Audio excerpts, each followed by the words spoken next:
നമസ്കാരം. Facial features ആണ് നമ്മൾ പ്രാക്ടീസ് ചെയ്തുകൊണ്ടിരിക്കുന്നത്. നമ്മൾ ഒരു ലിപ്പ് വരക്കാനായിട്ട് നമ്മൾ കഴിഞ്ഞ ക്ലാസ്സിൽ പഠിച്ചിരുന്നു. അതേപോലെ തന്നെ നോസ് ഡ്രോയിങ്ങും നമ്മൾ കംപ്ലീറ്റ് ചെയ്തു. ഇന്നത്തെ ഈ ഒരു ക്ലാസ്സിൽ നമ്മൾ പഠിക്കാനായിട്ട് പോകുന്നത് ഒരു ചെവി എങ്ങനെ റിയലിസ്റ്റിക് ആയിട്ട് വരക്കാവുന്നതാണ്.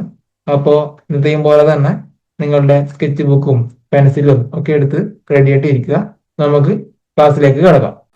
ചെവി വരക്കാനായിട്ട് ആദ്യം ഇതുപോലെ ഒരു ലൈൻ ചെയ്യണം. കുറച്ച് ചായ്വിൽ ഒരു വെർട്ടിക്കൽ ലൈൻ മാർക്ക് ചെയ്യുക. ഇനി ഈ ഒരു ഭാഗത്തുനിന്ന് ചെറിയൊരു ലൈൻ മാർക്ക് ചെയ്തെടുക്കണം. അതേപോലെ മുകളിലും വരക്കുക.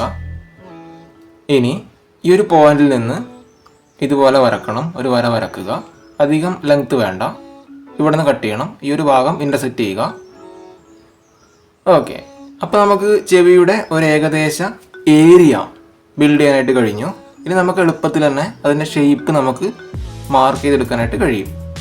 ഇങ്ങനെ വരക്കുന്നതായിരിക്കും ബിഗിനേഴ്സിന് കുറച്ചുകൂടെ എളുപ്പം. നമ്മൾ വരക്കുന്ന ഒബ്ജക്റ്റ് എന്തും ആയിക്കോട്ടെ, ആദ്യം ഏരിയ മാർക്ക് ചെയ്തെടുക്കുക. ഇനി ഈ ഒരു ഭാഗത്തുനിന്ന് അതിൻ്റെ ഷേപ്പ് അനുസരിച്ച് മാർക്ക് ചെയ്തെടുക്കണം. ഇനി ഈ ഒരു ഭാഗത്തുനിന്നും കണക്ട് ചെയ്യുക. ഞാൻ പറയുന്നത് മനസ്സിലാവുന്നുണ്ടോ? കണ്ടില്ല? ഇതുപോലെ എളുപ്പത്തിൽ നമുക്കതിൻ്റെ ഔട്ട്ലൈൻ ഷേപ്പ് അനുസരിച്ച് തന്നെ മാർക്ക് ചെയ്തെടുക്കാനായിട്ട് കഴിയും. കണ്ടില്ല? ഈ ഒരു ലെങ്ത് നോക്കുക. ഇവിടെ നിന്ന് ഇങ്ങോട്ടേക്ക് കണക്ട് ചെയ്യുക. ഇനി ഒരു പോയിന്റിൽ നിന്ന് താഴേക്ക് ആ ചെവിക്കുടയുടെ ഷേപ്പ് അനുസരിച്ച് നമുക്ക് മാർക്ക് ചെയ്തെടുക്കാനായിട്ട് കഴിയും. Okay, 1 second. ഇനി ഈ ഒരു പോർഷൻ കണക്ട് ചെയ്യാം. ഇനി ചെവിയുടെ അകത്തുള്ള ആ ഒരു ഷേപ്പ് നമുക്ക് എളുപ്പത്തിൽ തന്നെ വരക്കാനായിട്ട് കഴിയും. നമ്മൾ മാർക്ക് ചെയ്ത ഔട്ട്ലൈൻ്റെ ബേസിൽ നമുക്കത് നോക്കി സ്റ്റഡി ചെയ്യാനായിട്ട് പറ്റും. ഒരു 2 പോയിന്റ് അകത്തേക്ക് മാറ്റി വരച്ചാൽ മതിയാവും. കണ്ടില്ല? നമ്മൾ ആദ്യം വരച്ച അതേ ഷേപ്പ് തന്നെയാണ് നമ്മളിപ്പോൾ അകത്തൂടെ മാർക്ക് ചെയ്തെടുക്കുന്നത്.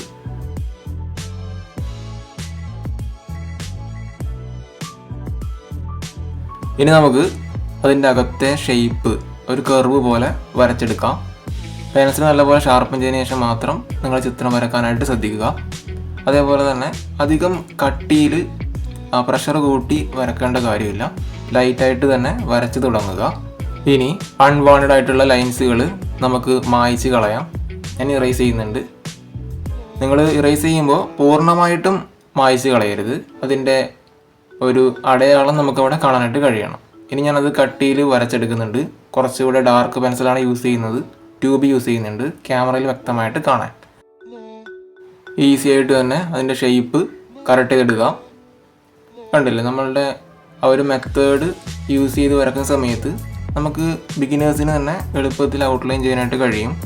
ഡ്രോയിങ് അത്ര കോംപ്ലിക്കേറ്റഡ് അല്ല, അത്ര വലിയ റോക്കറ്റ് സയൻസ് അല്ല. എളുപ്പത്തിൽ തന്നെ നമുക്ക് പഠിച്ചെടുക്കാൻ കഴിയും. ഇതുപോലെ വരച്ചെടുക്കുക.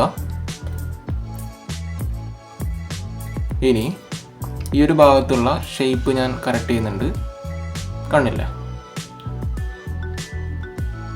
ഇതിൽ കുറച്ചുകൂടെ ഡെപ്ത് വരണമെന്നുണ്ടെങ്കിൽ നമ്മൾ ഷെയ്ഡിങ് ആഡ് ചെയ്യണം.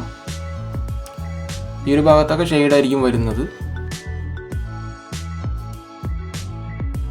ഇനി ആ ചെവിയുടെ ഡീറ്റെയിലിങ്, അതിൻ്റെ ഷേപ്പും കാര്യങ്ങളൊക്കെ ഒരു ചെവി നിങ്ങൾ ഒരു റെഫറൻസ് പിക്ക് നിങ്ങളെടുത്ത് സ്റ്റഡി ചെയ്ത് നോക്കുക. അപ്പോൾ നിങ്ങൾക്ക് കുറേ ഐഡിയ കിട്ടും. നല്ലപോലെ ഒബ്സർവ് ചെയ്യുക. ഈ ഒരു ഡ്രോയിങ് നിങ്ങൾ ആദ്യം ഒന്ന് കാണുക. എന്നിട്ട് അതിന് ശേഷം നിങ്ങൾ രണ്ടാമത് നിങ്ങളുടെ ബുക്കിലേക്ക് വരച്ചെടുക്കാനായിട്ട് ശ്രദ്ധിക്കുക. അപ്പോൾ നിങ്ങൾക്ക് കുറച്ചുകൂടെ ഐഡിയ കിട്ടും. ഇനി ഷെയ്ഡ് കൊടുക്കാം നമുക്ക്. ഞാനിപ്പോൾ ട്യൂബ് പെൻസിൽ ഉപയോഗിച്ചുകൊണ്ട് ഫസ്റ്റ് ലെയർ ചെയ്യുന്നുണ്ട്. ലൈറ്റായിട്ടാണ് ഷെയ്ഡ് കൊടുക്കുന്നത്. ഷെയ്ഡിങ്ങിൽ നമ്മൾ ശ്രദ്ധിക്കേണ്ട കാര്യം പെൻസിൽ കുറച്ച് മേലെ പിടിച്ചിട്ട് ഷെയ്ഡ് കൊടുക്കുക. അപ്പോൾ നമുക്ക് ലൈറ്റ് പ്രഷറിൽ ഷെയ്ഡിങ് കൺട്രോൾ ചെയ്യാനായിട്ട് കഴിയും. നല്ല രീതിയിൽ സ്മൂത്തായിട്ട് ഷെയ്ഡിങ് കിട്ടും. ഒരിക്കലും പെൻസിൽ അമർത്തി കട്ടി കൂട്ടി പ്രഷർ കൂട്ടി ഷെയ്ഡ് ചെയ്ത് കഴിഞ്ഞാൽ അത്ര റിസൾട്ട് കിട്ടില്ല. ബോറിംഗ് ആയിരിക്കും ഷെയ്ഡിങ് കാണാനും ഭംഗി ഉണ്ടാവില്ല. നമുക്കത് ആസ്വദിച്ച് ചെയ്യാനും പറ്റില്ല. അതുകൊണ്ട് പെൻസിൽ എപ്പോഴും ലൈറ്റ് പ്രഷറിൽ തന്നെ ഹോൾഡ് ചെയ്യുക. ഇനി ഞാനിപ്പോൾ അത് ബ്ലെൻഡ് ചെയ്യുന്നുണ്ട്. ഒരു പേപ്പർ സ്റ്റെമ്പാണ് യൂസ് ചെയ്യുന്നത്. ഇതുപോലെ ചെയ്തെടുക്കുക. നിങ്ങൾക്ക് വേണമെങ്കിൽ ഇയർബഡ്സ് യൂസ് ചെയ്യാം. മൈന്യൂട്ടായിട്ടുള്ള ചെറിയ ഏരിയ ഒക്കെ ബ്ലെൻഡ് ചെയ്യാൻ ഇയർബഡ്സ് യൂസ്ഫുൾ ആണ്.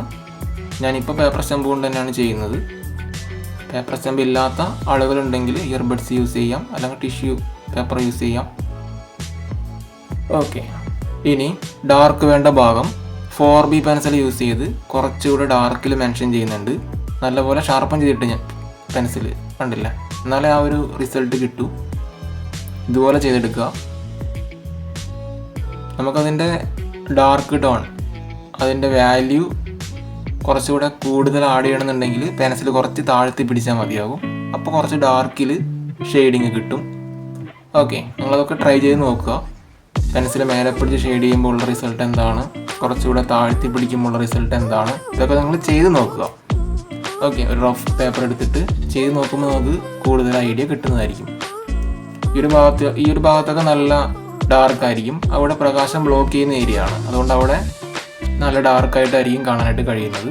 അതേപടി ഞാൻ ചെയ്തെടുക്കുന്നുണ്ട്. 4B പെൻസിലാണ് ഇപ്പോൾ ഞാൻ യൂസ് ചെയ്യുന്നത്.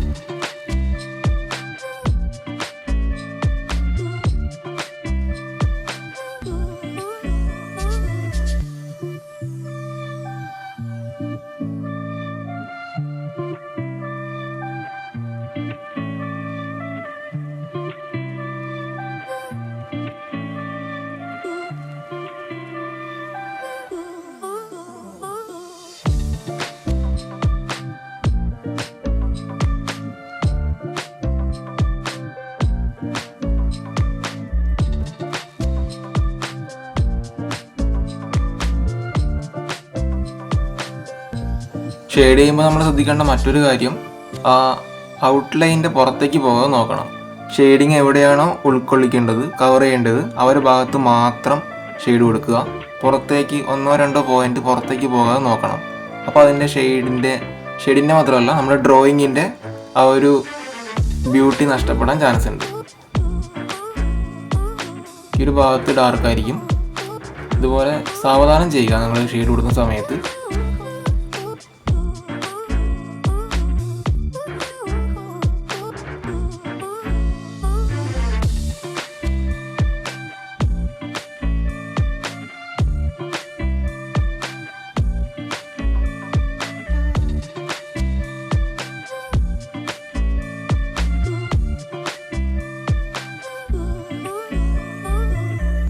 നല്ല ഡാർക്കസ്റ്റ് ആയിട്ടുള്ള വാല്യൂ വേണ്ട ഭാഗത്ത് നമ്മൾ നല്ലപോലെ ഷെയ്ഡ് കൊടുക്കണം. ലെയർ ബൈ ലെയർ ആയിട്ട് തന്നെ ഷെയ്ഡ് കൊടുക്കുക.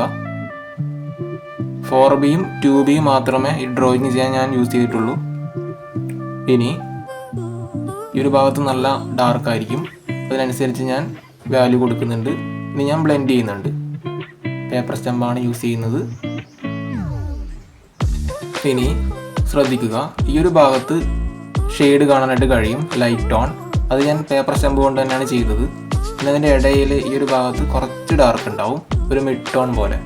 അത് ലൈറ്റ് പ്രഷറിൽ ഞാൻ വരച്ചെടുക്കുന്നുണ്ട്. കണ്ടില്ല, ഇതുപോലെ ചെയ്യുക.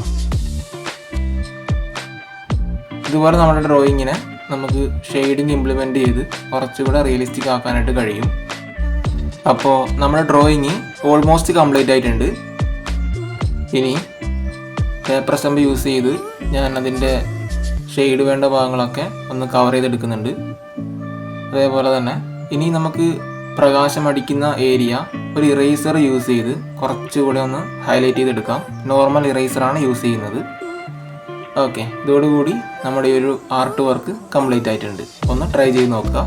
ഡ്രോയിങ് പ്രാക്ടീസ് ചെയ്യുന്ന കൂട്ടുകാർക്ക് ഇന്നത്തെ ഈ ഒരു ക്ലാസ് യൂസ്ഫുൾ ആണെന്ന് ഞാൻ വിശ്വസിക്കുന്നു. നിങ്ങൾക്ക് ഡ്രോയിങ്ങുമായിട്ട് റിലേറ്റ് ചെയ്യുന്ന ടോപ്പിക്കുകൾ താഴെ കമന്റ് ചെയ്യാം.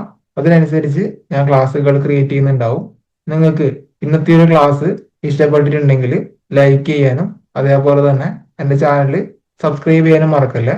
അപ്പോൾ നമുക്ക് അടുത്തൊരു ക്ലാസ്സിൽ പുതിയൊരു ഡ്രോയിങ്ങുമായിട്ട് വീണ്ടും കാണാം. അതുവരെ ബൈ.